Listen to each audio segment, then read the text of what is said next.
Do you ever get that feeling? That sinking, gut-twisting sensation when you realize the people closest to you might not be who they seem? That's exactly how I felt the day I opened that cabinet. I stood there, frozen, staring at something that made my entire world tilt. A single photograph, yellowed at the edges, tucked inside a dusty box in my father-in-law's wardrobe. And the woman in that picture, she looked exactly like me. Let me back up. My name's Emily, and I'm just your average 28-year-old trying to make sense of life. About a year ago, I married Ryan, the kind of guy who makes you believe in fairy tales. He's sweet, steady, the kind of man who'd drop everything to help you move a couch. We met at a coffee shop, cliché I know, when he spilled his latte all over my favourite sweater.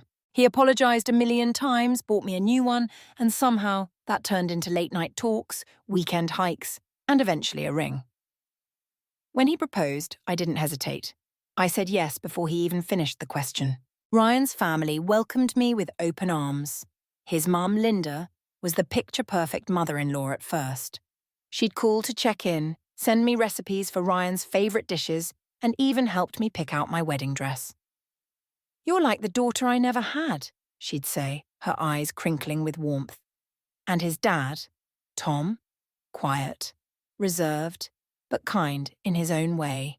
He'd spend hours tinkering in the garage or reading old history books in his study. The kind of guy who didn't say much, but always had a nod or a smile when you walked by. They lived just a few streets over, so we saw them often.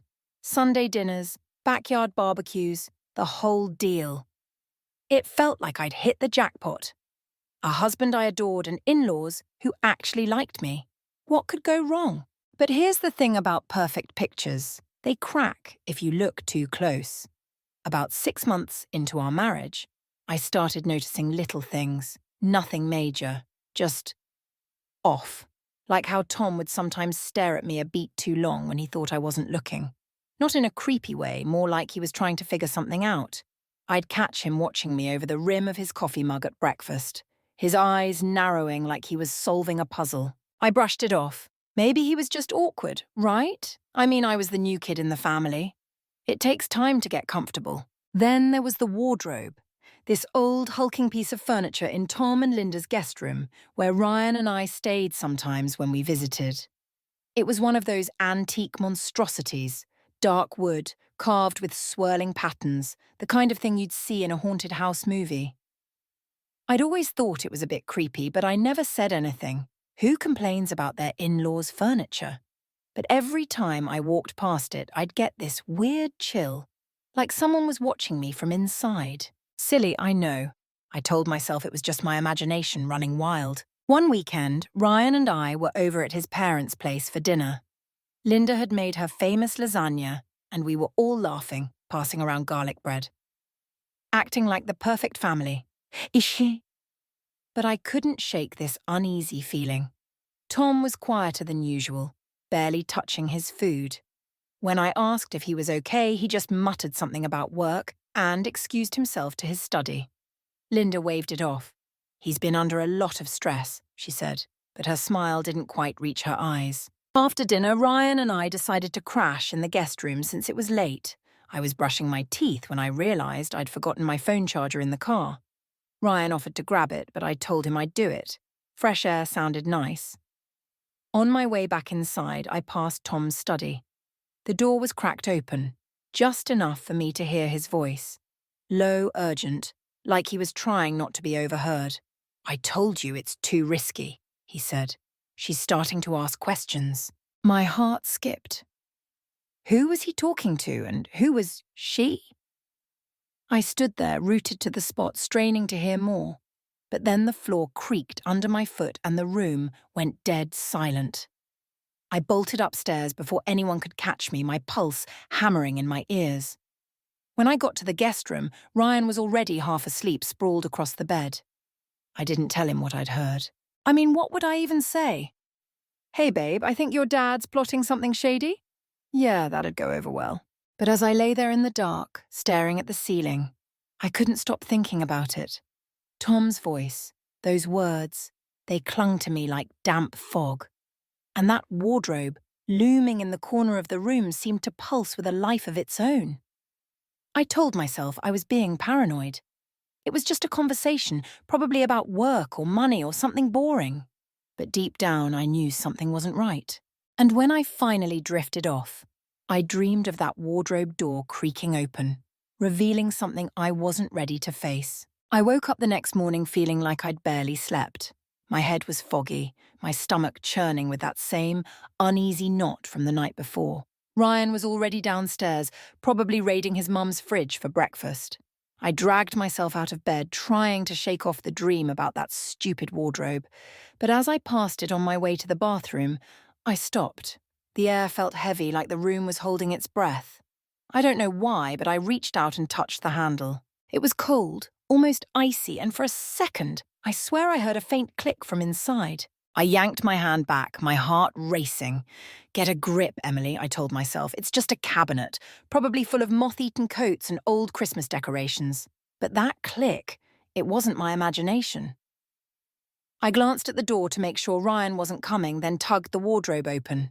The hinges groaned and a musty smell hit me like damp paper and forgotten things. Inside were rows of Tom's old suits, a couple of shoeboxes and some folded blankets. Nothing weird. I let out a breath I didn't realize I'd been holding. But then I saw it.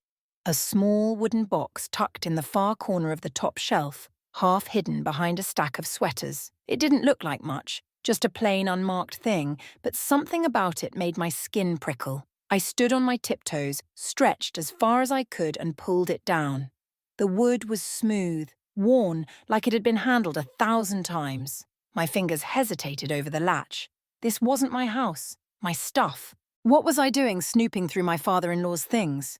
But that voice from last night, those words, she's starting to ask questions, they echoed in my head. I had to know. I flipped the latch and opened the box. Inside was a bundle of letters tied with a faded red ribbon, a tarnished silver locket, and a single photograph.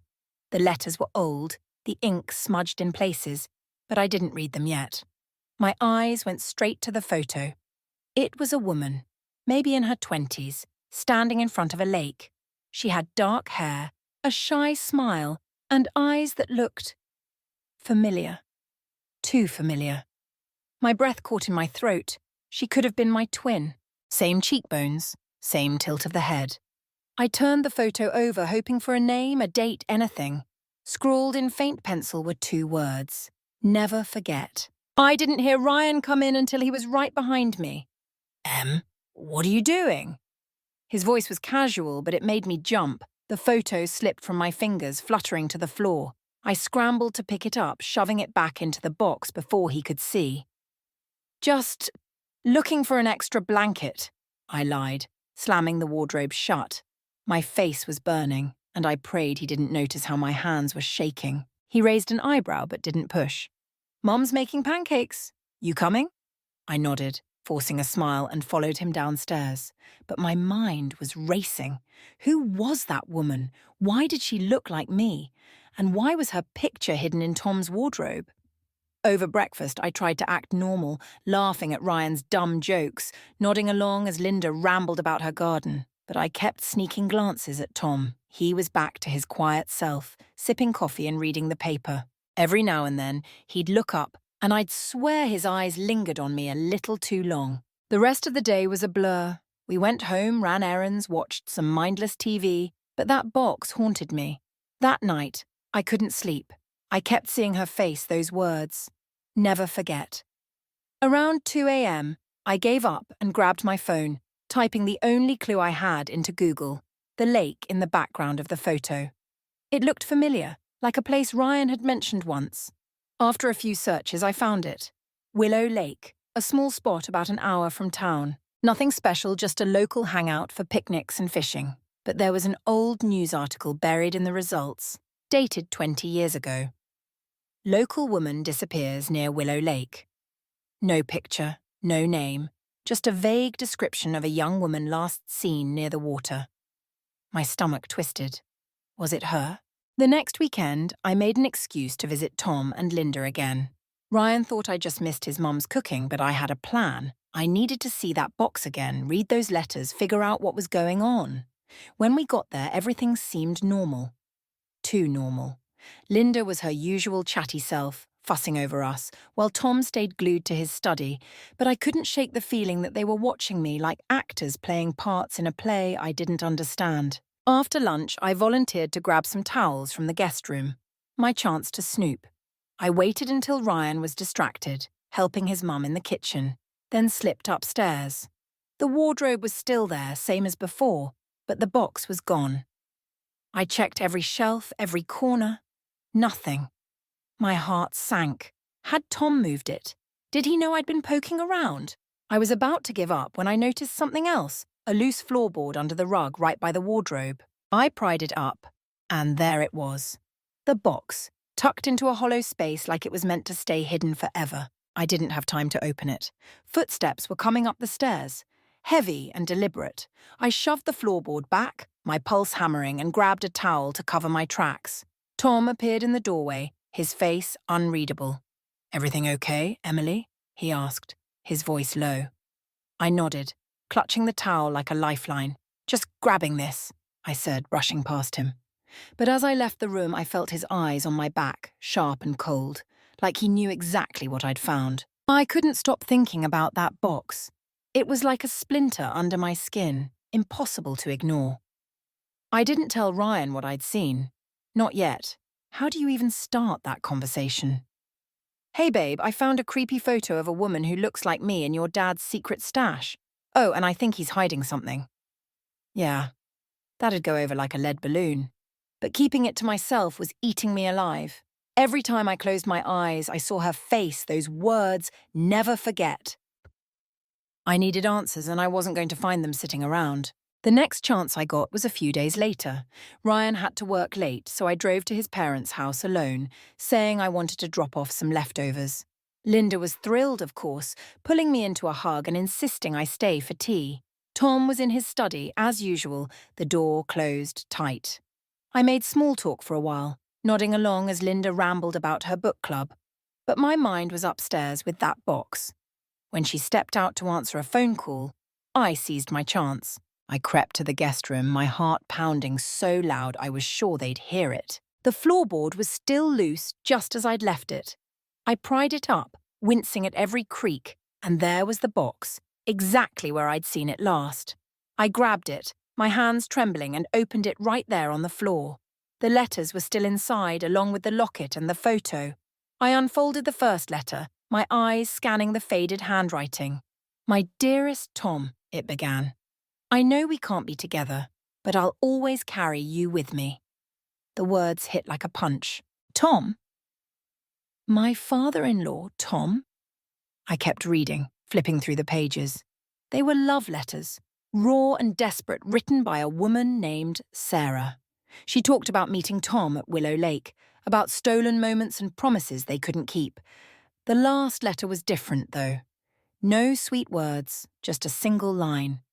"You'll regret this." I opened the locket next.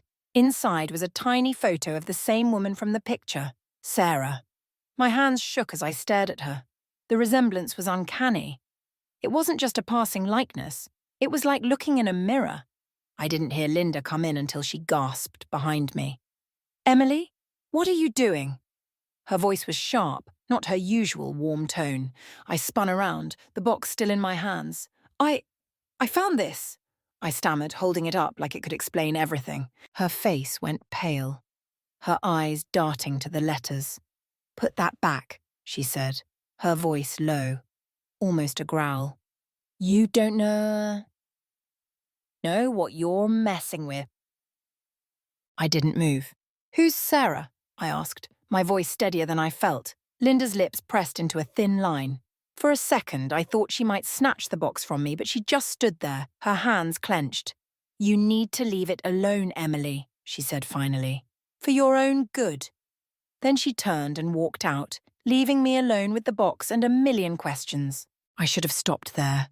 I should have gone home, talked to Ryan, done anything but what I did next. But I couldn't let it go. That night, I went back to the internet, digging deeper into Willow Lake and that missing woman. The article I'd found before was just the tip of the iceberg. There were others, forum posts, old newspaper clippings. even a true crime blog. Sarah Mitchell, 25, vanished without a trace after a picnic at the lake. No body, no suspects, just a name that faded into obscurity. But one detail kept popping up. She'd been seen with an older man before she disappeared. A man who matched Tom's description. When Ryan got home, I couldn't hold it in anymore. I told him everything, the box, the letters, the photo, Sarah. His face went from confused to angry to something I couldn't read. "You're saying my dad's a creep? Or what? A murderer?" he snapped. I tried to explain, but the words sounded crazy even to me. "I'm not saying that," I said. Don't you think it's weird, the picture, the letters, her looking like me?" He shook his head, pacing the room. "You're blowing this out of proportion, Em. It's probably nothing. Some old girlfriend, maybe. Why are you digging into this?" I didn't have a good answer, not one he'd accept, anyway. But the fight left a crack between us, one I could feel widening every day. I started noticing things I'd ignored before. How Ryan always deferred to his dad. How he'd changed the subject whenever I brought up the past. I couldn't shake the feeling that he knew more than he was letting on. And Tom? He was different now, too. No more lingering stares, just a cold, deliberate distance like he was keeping me at arm's length. A week later, it all came crashing down. We were at Tom and Linda's for dinner again, and the tension was thick enough to choke on. I couldn't eat, couldn't focus on the conversation. Every time Tom spoke, I heard Sarah's words in my head. "You'll regret this." Finally, I couldn't take it anymore. "Who's Sarah?" I blurted out, right in the middle of dessert. The room went silent. Ryan froze, his fork halfway to his mouth. Linda's face drained of colour. And Tom? He just looked at me, his eyes hard as steel. "You don't know what you're talking about," he said, his voice like ice. I didn't back down. "I found the letters, Tom. The picture. She looked like me. What happened to her?" Linda stood up, her chair scraping the floor. "That's enough, Emily," she said, but her voice was shaking. Ryan grabbed my arm. "Em, stop it," he hissed, but I was past stopping. "No, I want to know. Who was she? Why do you have her things hidden in your wardrobe?" Tom slammed his hand on the table, making the glasses rattle. "You want the truth," he roared. "Fine. Sarah was a mistake. And you're starting to feel like one, too." The room seemed to shrink after Tom's words. A mistake. The air was heavy, pressing down on me, and for a moment, I couldn't breathe. Ryan's hand was still on my arm, but it felt more like a restraint than comfort. Linda was staring at the table, her hands twisted in her lap. And Tom? He just leaned back in his chair, his face unreadable, like he'd said something as simple as, "Pass the salt." I pulled away from Ryan and stood up, my chair wobbling behind me. "What does that mean?" I asked, my voice barely above a whisper. "What did you do to her?" Nobody answered. The silence was worse than any shout. I turned and walked out, my legs moving on autopilot. I didn't grab my purse, didn't say goodbye, just kept going until I was in my car, driving nowhere, the road blurring through tears I didn't realize I was shedding. I ended up at a diner, one of those 24-hour places with sticky tables and fluorescent lights. I sat in a corner booth, nursing a coffee I didn't drink, trying to piece together what had just happened. Sarah's face kept flashing in my mind, her smile, her eyes, a mistake. Was that what she'd been to Tom? And now, me? I didn't go home that night. I couldn't face Ryan. Not after the way he'd just sat there, letting his dad talk to me like that. Instead, I checked into a cheap motel and spent hours staring at the ceiling, replaying every moment of the last few weeks. The wardrobe, the box, the letters, that fight. I kept coming back to one question. What was I to them? A wife? A daughter-in-law? Or something else entirely? The next morning, I called my sister, Jess. She's the only person I could trust not to judge me for sounding unhinged. I told her everything, start to finish, and when I was done, she didn't hesitate. "Em, you need to get out of there," she said. "Come stay with me until you figure this out." I wanted to argue, to say I could handle it, but deep down I knew she was right. I drove home to pack a bag, bracing myself for Ryan. But when I got there, he was gone. No note, no text, just an empty house that felt colder than ever. I threw some clothes into a suitcase, my hands shaking, And that's when I saw it. A small envelope on the kitchen counter. My name written in Ryan's handwriting. Inside was a single sentence. "I'm sorry, Em. I should have told you." My stomach dropped. Told me what? I didn't stick around to find out. I drove straight to Jess's place, 3 hours away. And for the next few days, I tried to disappear into her world. Her noisy kids, her chaotic dinner table, anything to drown out the noise in my head, but it didn't work. Sarah was still there, haunting me. So was Tom's voice, those words. A mistake. I started digging again, this time with Jess's help. We scoured the internet, piecing together what we could about Sarah Mitchell. Most of it was dead ends, old articles, vague police reports. But then Jess found something. A blog post from a local historian who'd been obsessed with the case. It mentioned a witness, someone who'd seen Sarah arguing with a man the day she disappeared. The description was vague, tall, middle-aged, dark hair, but it fit Tom. And there was one more detail. Sarah had been pregnant. That hit me like a freight train. Pregnant. I didn't know why, but it felt personal, like a piece of the puzzle I'd been missing. I kept going, calling libraries, digging through online archives, even reaching out to the blogger. She was kind, eager to help, and sent me a scanned copy of an old police sketch based on the witness's description. When I opened the file, my breath caught. It wasn't perfect, but the jawline, the eyes, it could have been Tom 20 years ago. I didn't know what to do with it. Confront him? Call the police? What proof did I have, really? A sketch, some letters, a photo. It wasn't enough, but it was something. A week later, I got a call from Ryan. His voice was rough, like he hadn't slept in days. "Em, can we talk?" he said. Against my better judgment, I agreed to meet him at a park near Jess's place. He looked wrecked, bags under his eyes, hair a mess. He didn't try to hug me, just sat on the bench staring at his hands. "I didn't know how to tell you," he said finally, "about Sarah." My heart stopped. "What about her?" I asked, my voice barely steady. He took a deep breath, and then it all came pouring out. Sarah had been his cousin, his dad's niece. She'd lived with them for a summer back when Ryan was a kid. She and Tom were close. Too close, Ryan said, his voice breaking. He didn't know the details, just that something happened, something bad, and then Sarah was gone.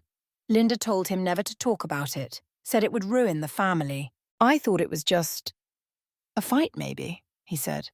But when you found that box, I started wondering. I didn't know what to say. Cousin? Lover? Victim? The pieces didn't fit, not yet, but Ryan's words confirmed one thing. Tom was hiding something and Linda was helping him. The park bench was cold under my hands, Ryan's words still ringing in my ears. Sarah, his cousin, his dad's niece, gone after some vague, terrible something that no one talked about. His confession felt like a key, but it didn't unlock the door I needed. Who was Sarah, really? Was she the woman in the photo, the one who looked like me? And what did Tom do to make her disappear? I drove back to Jess's house, my mind a tangle of questions. Sarah's face burned into my thoughts. I couldn't let it go. Not her. Not the truth.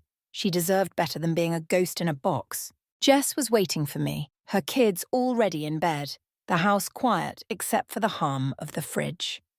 I told her everything Ryan said, my voice cracking as I got to the part about Sarah being pregnant. Jess's eyes widened, her hands tightening around her coffee mug. This isn't just some family drama, she said, her voice low. If she was pregnant, if she vanished, you need to go to the police. I shook my head, not because I disagreed, but because I was scared. Scared of what I'd find, scared of what it would do to Ryan, to me. I don't have proof, I said. Just letters, a photo, a sketch. They'll think I'm crazy. Jess leaned forward, her face fierce. Then get proof for her. She was right. Sarah wasn't just a name, not anymore. She was a woman with dreams, a life, maybe a child, and someone had taken that from her. I spent the next few days at Jess's kitchen table, my laptop glowing late into the night. I went back to the blog post, the one from the historian obsessed with Sarah's case. Her name was Ellen, and she'd been digging into Willow Lake's mysteries for years. I emailed her, attaching the police sketch and a scan of Sarah's photo. my message short but desperate. I think I found something about Sarah Mitchell. Can we talk? Ellen replied within hours, her enthusiasm practically jumping off the screen.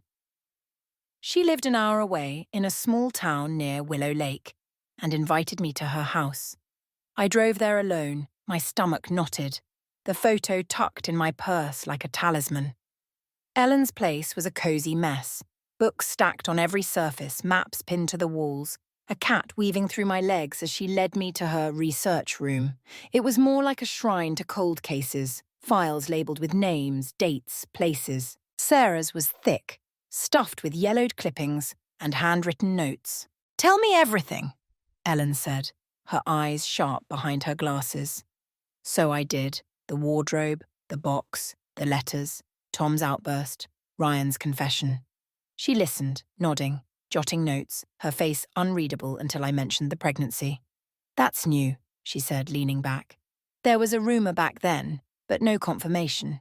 If it's true—" She trailed off, pulling out a folder labelled Witnesses. Inside were grainy photos, typed statements, and a name I hadn't seen before. Margaret Cole. Margaret was a waitress at a diner near the lake, Ellen explained. She saw Sarah the day she disappeared, arguing with a man in the parking lot. Said he looked angry, kept grabbing her arm. The sketch came from her description. I swallowed, my throat dry. Did she know who he was? Ellen shook her head. No, but she remembered Sarah was upset, kept saying, "You can't do this to me." Margaret thought it was a breakup. Didn't think much of it until Sarah's face was on the news. I showed her the letters, the locket, the photo with "Never Forget," scrawled on the back. Ellen's hands shook as she held the picture, her voice soft. "This is her, Sarah Mitchell. She worked at a bookstore in town, loved poetry, used to read at open mics.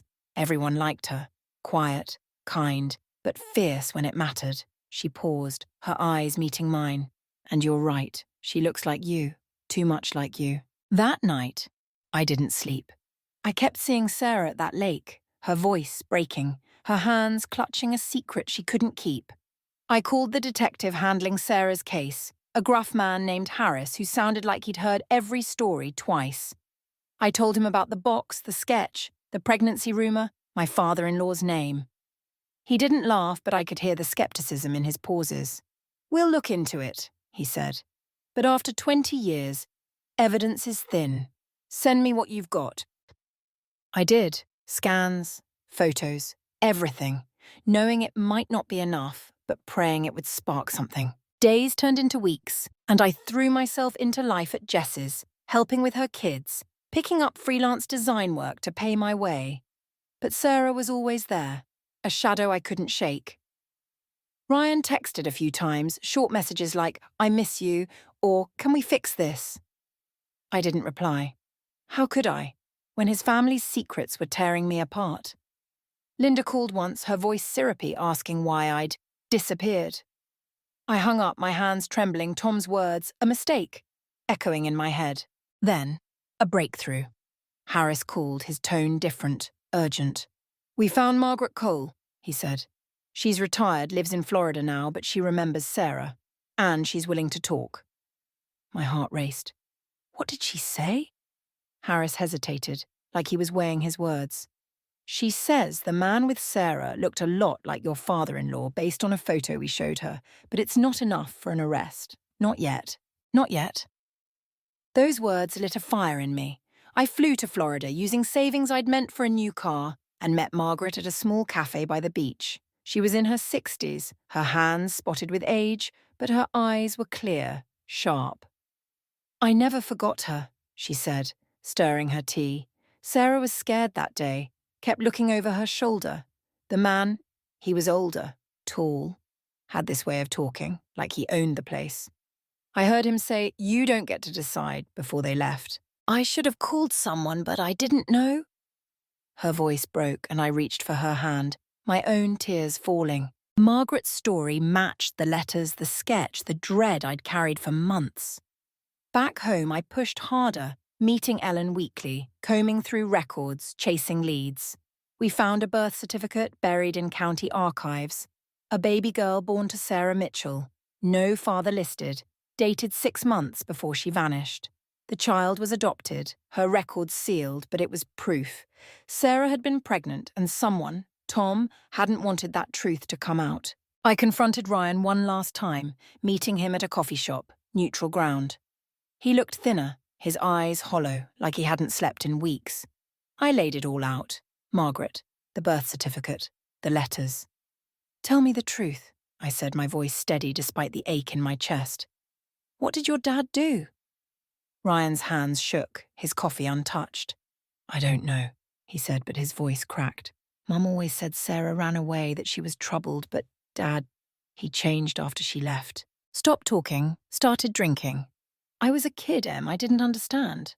Did you know about the baby?" I asked, watching his face. He flinched, his eyes dropping. "I heard them fighting once, Mum and Dad, about a kid.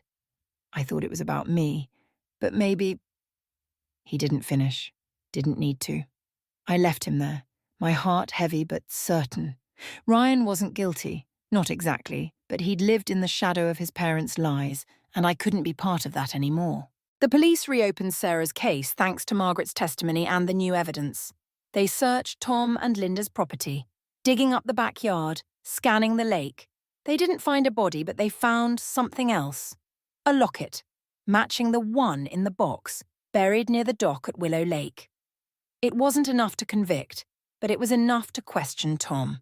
He lawyered up, denied everything, said Sarah was a troubled girl who'd left town. Linda backed him, her face a mask of grief. But I saw the cracks, her hands trembling, her eyes darting to Tom's. I moved out of Jess's, got my own place. A small studio with a view of the city. I started painting again, something I hadn't done since college, pouring Sarah's story into every stroke. I tracked down the adoption agency, sent a letter to Sarah's daughter, now a woman my age, saying her mother was loved, remembered. I don't know if she'll read it, but it felt right. Ellen and I stayed in touch, her passion for justice fueling mine. We started a podcast, Willow Lake Secrets, telling Sarah's story, hoping someone, somewhere knows more. Tom and Linda moved away, their house sold, their lives quieter but not absolved. Ryan sent a letter apologizing, saying he's in therapy, trying to understand his family's past. I didn't write back, but I don't hate him. I pity him, maybe, for carrying a truth he never faced. As for Sarah, I see her in my dreams sometimes, standing by the lake, her smile soft but strong. I don't know if she's at peace, but I'm fighting for her, for the woman who looked like me, who loved like me, who deserved more than a box under a floorboard. I'm not the Emily who married Ryan, who trusted blindly, who ignored the chills down her spine. I'm someone new, forged in questions and courage, carrying Sarah's story like a torch. And if there's one thing I've learned, it's that secrets don't stay buried forever. They rise, they speak, they demand to be heard. So I'm listening, Sarah. I'm here. And I'll keep looking until your truth shines bright.